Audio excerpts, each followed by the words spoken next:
अध्याय दूसरा, सांख्य योग। संजय ने कहा, करुणा से अभिभूत मन से शोकाकुल और अश्रुओं से भरे नेत्रों वाले अर्जुन को देखकर श्री कृष्ण ने निम्नवर्ती शब्द कहे। परमात्मा श्री कृष्ण ने कहा, मेरे प्रिय अर्जुन, इस संकट की घड़ी में मैं तुम्हारे भीतर यह विमोह कैसे उत्पन्न हुआ, यह सम्मानीय लोगों के अनुकूल नहीं है, उससे उच्च लोगों की प्राप्ति नहीं होती, अपितु अपयश प्राप्त होता है। हे पार्थ, अपने भीतर इस प्रकार की नपुंसकता का भाव लाना तुम्हें शोभा नहीं देता। हे शत्रु विजेता, इस हृदय की तुच्छ दुर्लभता का त्याग करो और युद्ध के लिए तैयार हो जाओ। अर्जुन ने कहा, हे मधुसूदन, हे शत्रुओं के दमन करता, मैं युद्ध भूमि में कैसे भीष्म और द्रोणाचार्य जैसे महापुरुषों पर बाण चला सकूंगा जो मेरे लिए परम पूजनीय है। ऐसे आदरणीय महापुरुष जो मेरे लिए गुरुजन है, उनको मारकर सुखपूर्वक जीवन व्यतीत करने की अपेक्षा कैसे करूं? इससे अच्छा तो भीख मांगकर इस संसार में जीवन निर्वाह करना अधिक श्रेयस्कर है। यदि हम उन्हें मारते हैं तो उसके परिणाम स्वरूप हम जिस संपत्ति और सुख का भोग करेंगे वे तो रक्तरंजित होंगे। हम यह भी नहीं जानते कि इस युद्ध का परिणाम हमारे लिए किस प्रकार से श्रेयस्कर होगा, उन पर विजय पाकर या उनसे पराजित होकर। यद्यपि उन्होंने धृतराष्ट्र के पक्ष लिया है और अब वे युद्ध भूमि में हमारे सन्मुख खड़े, तथापि उनको मारकर हमारी जीवित रहने की कोई इच्छा नहीं होगी। मैं गहन चिंता में डूबकर कायरता दिखा रहा हूँ। मैं आपका शिष्य हूँ और आपके शरणागत में आया हूँ। कृपया मुझे निश्चित यह उपदेश दे कि मेरा हित किसमें है। मुझे ऐसा कोई उपाय नहीं सूझ रहा जो मेरी इंद्रियों को सुखाने वाले इस शोक को दूर कर सके। यदि मैं धन संपदा से भरपूर इस पृथ्वी पर निष्कंटक राज्य प्राप्त कर लेता हूँ या देवताओं जैसा प्रभुत्व प्राप्त कर लेता हूँ, तब भी मैं इस शोक को दूर करने में समर्थ नहीं हो पाऊंगा। संजय ने कहा। ऐसा कहने के पश्चात गुड़ा के शत्रुओं का दमन करने वाले अर्जुन ऋषिकेश से कृष्ण बोले, हे गोविंदा, मैं युद्ध नहीं करूंगा, और शांत हो गया। हे भरतवंशी धृतराष्ट्र, तत्पश्चात दोनों पक्षों की सेनाओं ने मध्य शोकाकुल अर्जुन से कृष्ण ने प्रसन्न होते हुए यह वचन कहे। अर्जुन बहुत ज्यादा परेशान हो गया है। उसको समझ में नहीं आ रहा है कि वो क्या करे, उसके लिए क्या सही है क्या गलत है, वो उनको कैसे मारे, और अगर उसको जीत भी प्राप्त हो जाती है तभी वो क्या खुश रह पाएगा। उसका दिमाग अब काम करना बंद हो गया है। तभी वो कृष्णा के पास जाता है और उसको बोलता है कि हे केशवा, मैं आपके शरणागत में आया हूँ, कृपया आप मुझे मार्गदर्शन कीजिए। अर्जुन जैसे कंफ्यूज हो गया है, उसका जैसे माइंड ब्लैंक हो गया है, उसी तरह से हम भी कंफ्यूजन हो जाते हैं लाइफ में। कई बार हमारा दिमाग काम करना बंद हो जाता है, हमें क्या सही है क्या गलत है कुछ समझ में नहीं आता। तभी हमें भी कृष्णा जैसे किसी के शरणागत में जाना चाहिए और उनसे बात करनी चाहिए, उनका मत जानना चाहिए कि उनसे बात करनी होगी हमें भी, और उनको हमारी मन की सिचुएशन बतानी होगी और उन्हें कहना होगा कि हमें प्लीज कोई तो हमें मार्ग बताइए जिससे मैं सही डिसीजन ले पाऊं। अब कृष्ण अर्जुन को उपदेश देते हैं। परम भगवान ने कहा, तुम पूर्ण वचन कह रहे हो।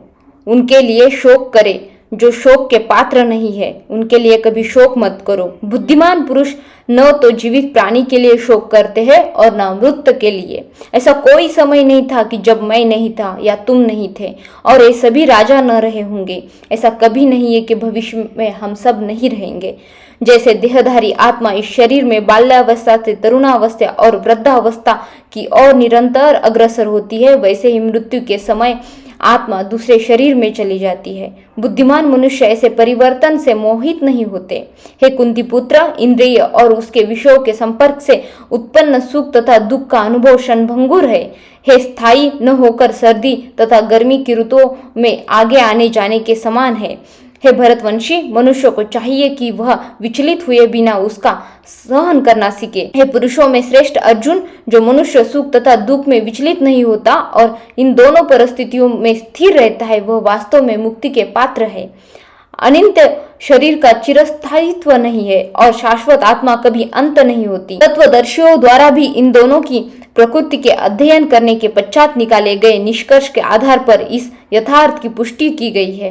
जो पूरे शरीर में व्याप्ति है उसे ही तुम अविनाशी समझो। उस अनश्वर आत्मा को नष्ट करने में कोई भी समर्थवान नहीं है। केवल भौतिक शरीर ही नश्वर है और शरीर में व्याप्त आत्मा अविनाशी और अपरिमेय है तथा शाश्वत है। अंत है भरतवंशी युद्ध करो। वह जो सोचता है कि आत्मा को मारा जा सकता है या आत्मा मर सकती है, वे दोनों ही अज्ञानी है। वास्तव में आत्मा न मरती है और न उसे मारा जा सकता है। आत्मा न ही कभी जन्म लेती है और न ही उसका कभी मृत्यु होता है। न ही आत्मा किसी काल में जन्म लेती है और ना ही कभी मृत्यु को प्राप्त हो सकती है। आत्मा अजन्मा, शाश्वत, अविनाशी और चिरंतन है। शरीर का विनाश होने पर इसका विनाश नहीं होता।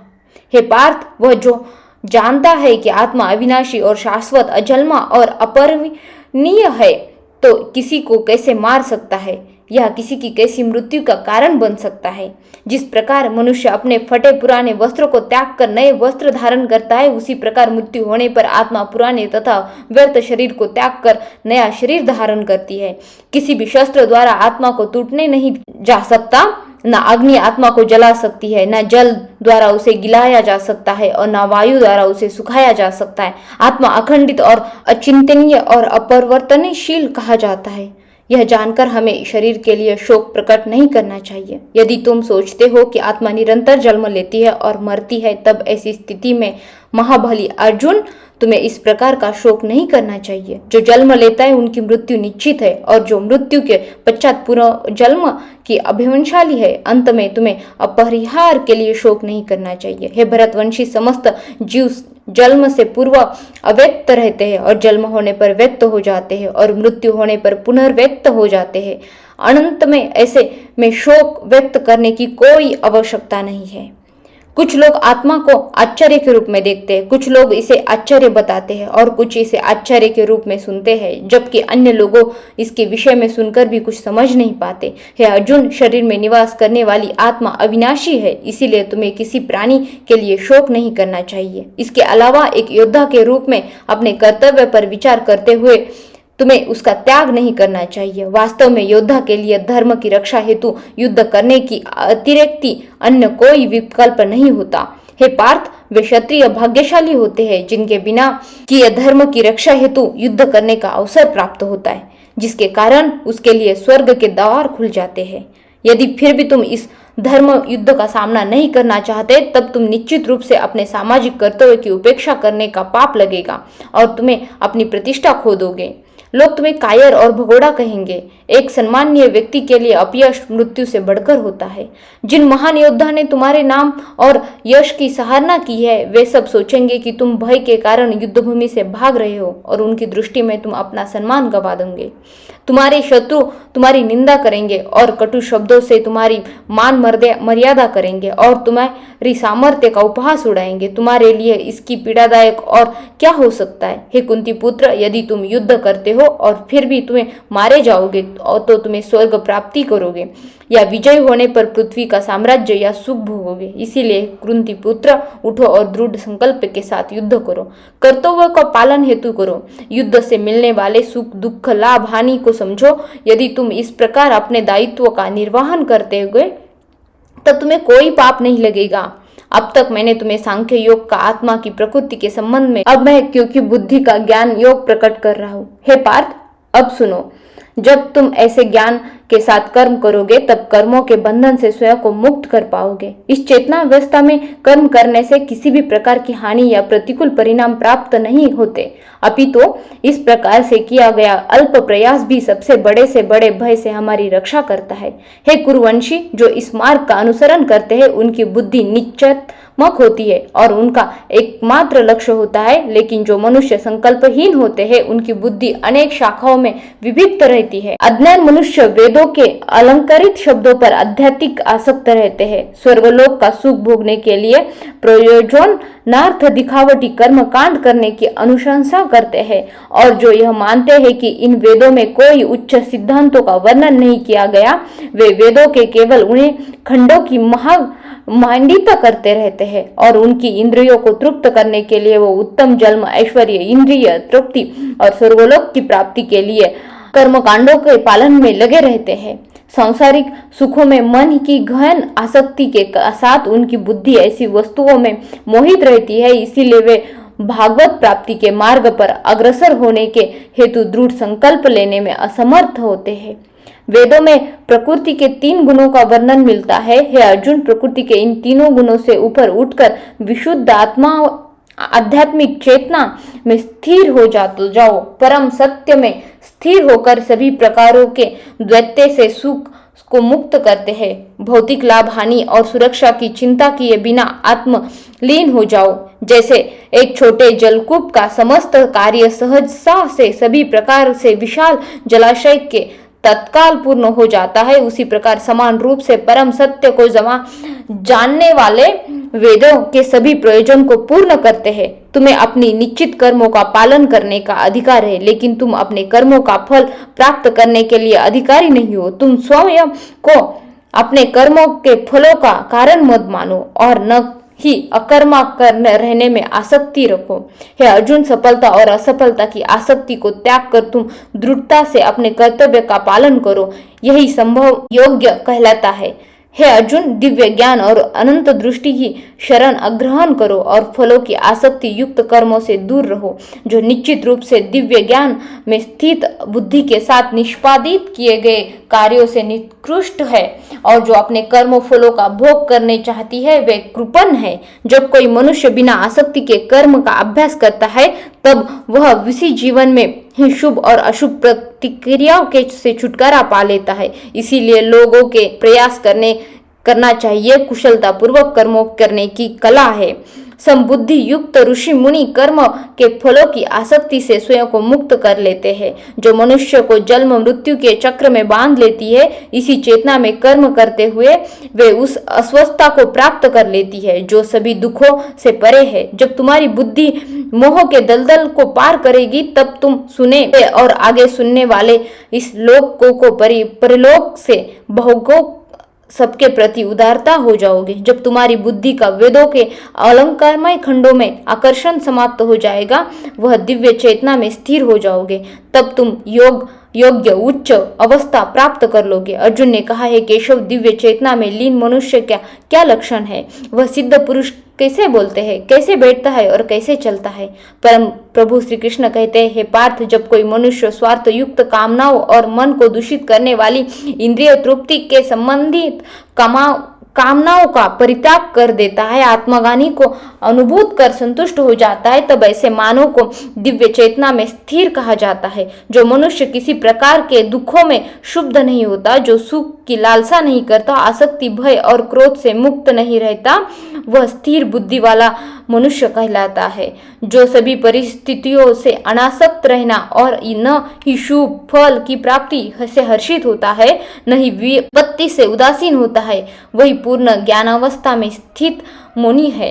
जो मनुष्य अपनी इंद्रियों को उसने विशेष भोगों से खींच रखा है, उनके लिए प्रकार के योग्य होता है। जैसे एक कछुआ अपने अंगों को संकुचित रखने के लिए उन्हें खोल के भीतर कर लेता है, वह दिव्य ज्ञान में स्थिर हो जाता है। यद्यपि देहधारी जीव इंद्रियों के विषयों से अपने और कितने दूर रखे हैं, लेकिन इंद्रिय विषयों को भोगने की लालसा बन रही है, तो फिर लोग भगवान को जान लेते हैं, उनकी लालसाएं समाप्त हो जाती है। हे कुंती पुत्र, इंद्रिया इतनी प्रबल है और अशांत होती है कि वे विवेकशीलता और आत्मनियंत्रण का अभ्यास करने वाले मनुष्य के मन में अपने वश में कर लेती है। वे जो अपनी इंद्रियों को वश में कर लेता है और अपने मन में मुझसे स्थिर कर देता है, वे दिव्य ज्ञान में स्थित हो जाता है। इंद्रियों के विषयों का चिंतन करने हुए मनुष्य उनमें आसक्त हो जाता है और आसक्ति की कामना की ओर ले चली जाती है और कामना क्रोध से उत्पन्न होता है। क्रोध नियंत्रण करने की क्षमता को क्षीण कर देता है और जिसके कारण स्मृति में भ्रम हो जाता है। जब स्मृति भ्रमित हो जाती है, तब बुद्धि का नाश होता है और बुद्धि के नष्ट होने पर मनुष्य का पतन हो जाता है। लेकिन जो मन के वश में रखता है, इंद्रियों के विषयों को भोगता है और राग और द्वेष से मुक्त रहता है और भगवत गीता का कृपा प्राप्त करता है, भगवान की दिव्य कृपा से शांत प्राप्ति होती है, जिससे सभी दुखों का अंत हो जाता है और ऐसे शांत मन वाले मनुष्य की बुद्धि दृढ़ता भगवान में स्थिर हो जाती है। लेकिन असंयमी व्यक्ति का अपने मन और इंद्रियों पर नियंत्रित नहीं होता, न उनकी बुद्धि पर दृढ़ता होती है और उसका मन भगवान के चिंतन में स्थिर हो सकता है। जो अपने मन को भगवान में स्थिर नहीं करता, जिसके बिना शांति संभव नहीं और शांति के बिना बिना कोई कैसी सुख नहीं कर सकता। जिस प्रकार प्रचंड वायु अपने तीव्र वेग से जल पर तैरती हुई नाव को ठुकरा देती है, उसी प्रकार अनियंत्रित इंद्रियों से कोई एक जिसमें मन अधिक लिप्त रहता है बुद्धि का विनाश कर देती है। इसीलिए है महाबाहु, जो मनुष्य इंद्रियों के विषय भोगों से विरक्त होता है वह दृढ़ता लोकातीत ज्ञान से युक्त हो जाता है। जिसे सब लोग दिन समझते हैं वह आत्मसंयमी के लिए अज्ञानता की रात्र है, तथा वो सब जीवों के लिए रात्र है वह आत्मविश्लेषण मुनियों के लिए एक दिन है। जिस प्रकार ये समुद्र उसमें निरंतर मिलने वाली नदियां के जल प्रवाह से विशुद्ध नहीं होता, उसी प्रकार ज्ञानी अपने चारों और इंद्रियों के विषयों को आवेग के पश्चाताप भी शांत नहीं रहता। न उसी मनुष्य की भांति जो कामनाओं को तुष्ट करने का प्रयास कर लेता है। जिस मनुष्य की अपनी सभी भौतिक इच्छाओं का परित्याग कर दिया और इंद्रिय तृप्ति की लालसा स्वामित्व के भाव को अहंकार से रहित हो गया, वह पूर्ण शांत प्राप्त कर सकता है। हे पार्थ, ऐसी अवस्था में रहने वाले प्रदुप्त आत्मा जब ब्रह्मज्ञान को प्राप्त कर लेती है वह फिर कभी भी भ्रमित नहीं रहती होती। तब मृत्यु की समय इस दिव्य चेतना में स्थिर सिद्ध पुरुष जन्म लेती है और मृत्यु के बंधन से मुक्त हो जाती है और भगवान परम धाम में प्रवेश करते हैं। यहीं पर सांख्य योग समाप्त होता है। हमने इस सांख्य योग का हमारे मानवीय जीवन के क्या काम है, क्या कहना चाहते हैं कृष्ण, और सांख्य योग का कृष्ण ने किस प्रकार सांख्य योग में हमें समझाया। भगवान श्री कृष्ण हमें समझाना चाहते हैं कि हमें कंफ्यूज नहीं रहना। हमारी आत्मा परमात्मा है, ना वो कभी जन्म लेती है ना वो कभी मरती है। हमें इस नश्वर आत्मा के लिए कभी शोक नहीं करना और हमें हमारे इमोशनल कंडीशन में आकर कोई डिसीजन नहीं लेना। हमें गिव अप नहीं करना है, हमें बस अपना कर्म करना है। यही तो कृष्णा अर्जुन को समझाते हैं जब वो बहुत कंफ्यूज हो जाता है और कहता है कि मुझे अब युद्ध नहीं करना, मुझे कोई धन नहीं चाहिए, मुझे कुछ नहीं चाहिए। तब उसको कृष्णा कहते हैं कि कुछ तुम्हारा नहीं है, ना वो लोग मरेंगे ना तुम मरोगे, बस ये तुम्हारा अभी का कर्म है। जैसे अर्जुन के लाइफ में वो कर्म आया था, वैसे ही हमारे लाइफ में हमारा भी कर्म है। जब हम इमोशनली डिस्टर्ब होते हैं, जब भी हमारा वीकनेस पॉइंट आता है, तब हमें हमारा उसी टाइम पे अगर हम दुख में हैं तभी भी हमें हमारा कर्म करते रहना है। हमें किसी भी सिचुएशन में अपने कर्म को त्यागना नहीं है। यही मनुष्य धर्म का सबसे बड़ा कर्तव्य है जो हमें कृष्णा सांख्य योग में सिखाते हैं। क्योंकि हमारा शरीर, हमारी अपेक्षाएं, हमारी इंद्रिय, ये सब कुछ नश्वर है। सब एक ही सच है, वो है हमारी आत्मा, जिसको कभी कोई मोह नहीं होता। और हम इन सब पे कंट्रोल कैसे कर पाए, तो इन सब को कंट्रोल करने के लिए एक ही चीज़ हमारे लिए, हम इंसानों के लिए बनी है, वो है मेडिटेशन। अगर हम इंसान मेडिटेशन करते हैं तो हमारी इंद्रिय हमारे काबू में आते हैं, हमारे वश में होते हैं और हमारा मोह कम हो जाता है, हमारा क्रोध कम हो जाता है। तभी हम किसी भी स्टेट या सिचुएशन में डिसीजन लेने के लिए काबू बन पाते। और जैसे अर्जुन के लाइफ में अर्जुन ने कृष्णा को चुना, उसी तरह से हमें भी हमारी लाइफ में किसी को चुनना है। जब कृष्णा के पास अर्जुन और दुर्योधन दोनों गए थे, तब अर्जुन बैठे थे कृष्णा के पैरों के पास, दुर्योधन बैठे थे उनके सिर के पास। तब दुर्योधन ने कहा कि मैं तो अर्जुन से पहले आया हूँ, आप इसकी बात कैसे सुन रहे हो। तब कृष्णा ने कहा कि जो मांगने आता है तो विनंती पूर्वक आता है, विनंती पूर्वक नहीं थी। यही हमें, जब हमें किसी के पास जाना है, किसी से सलाह मांगनी है, हमें किसी से कोई कुछ हेल्प चाहिए, तब हमें विनंती पूर्वक मांगनी है। और जब कृष्ण ने अर्जुन के पास कृष्ण ने दो ऑप्शन रखे, एक नारायणी सेना और एक मैं खुद, जिसके पास कोई शस्त्र नहीं है। तब अर्जुन चुनता है कृष्ण को, जिनके पास कोई शस्त्र नहीं है, कोई नहीं है, जो बस उनके साथ सारथी बनकर चलेंगे। फिर भी अर्जुन कृष्णा को ही चुनता है। और इसका कृष्णा को चुनने का जो निर्णय था अर्जुन का, उसको बेनिफिट मिलता है। और यही कृष्णा समझाते हैं। जब अर्जुन ब्लैंक माइंड होता है, जब उसको कंफ्यूज होता है, जब उसकी इमोशनल स्टेट खत्म हो जाती है और वो चाहता है कि अब मैं गिव अप करूंगा, युद्ध नहीं करना, मुझे छोड़ दो, तब कृष्णा उसको मार्गदर्शन करते हैं और उस सिचुएशन से वो उसको बाहर लाते हैं। और सांख्य युग में हमें यही सिखाया, जब हम इंसान ब्लैंक हो जाते हैं, हमारे पास सब कुछ है, हमें फिर भी हम डिस्टर्ब होते हैं, इमोशनली हम लड़ना नहीं चाहते, तब कृष्णा जैसे गुरु की हमें ज़रूरत होगी। हमें जाना होगा उनके पास, हमें उनसे बात करनी होगी, जो हमें इस मेंटल स्टेट से बाहर निकाल सकता है। हमारी जो भी प्रॉब्लम्स है एज ए ह्यूमन की तौर पे, वो हमें डिस्कस करनी है। और किसी भी प्रॉब्लम्स को, कृष्णा ये बताते हैं कि किसी भी प्रॉब्लम्स को इतना मत दिल पे लगा के बैठो कि यही आपका जीवन है। यह कुछ नहीं, ये आता जाता रहता है, क्योंकि ये प्रकृति का एक परिवर्तन होने वाली, जैसे ऋतु परिवर्तन होते हैं, ये इसी तरह से अपने जीवन की एक अल्प यानी कि थोड़ी सी ही समस्या है और आपको आपका कर्तव्य करना है। अगर आप उस समय पे आपका कर्तव्य नहीं करोगे, गिव अप करोगे, तो आपको उसका पाप जरूर लग सकता है। यही बताता है हमें सांख्य योग।